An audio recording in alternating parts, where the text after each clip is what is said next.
Ano naman daw ang pambansang kasinungalingan? Magbigay tayo ng halimbawa, lalong-lalo na sa mga magkasintahan. Unang halimbawa, ikaw lang talaga, wala nang iba. Naka! Pangalawang halimbawa, magkaibigan lang kami, huwag kang mag-alala. Naka! At ang top 1 sa pambansang kasinungalingan ng mga magkasintahan, di kita iiwan. Naka! Daming tinamaan, no? Dami nang gumamit niyan. At dami na ring napaiyak niyan.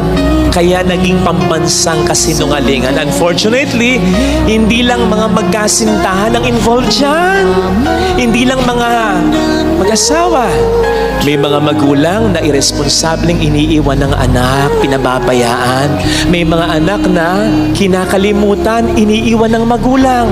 May mga kapatid na walang malasakit sa kapatid, hindi pinakikisamahan. May mga kaibigan na hindi mo maasahan nang iiwan. Kaya maraming biktima niyan.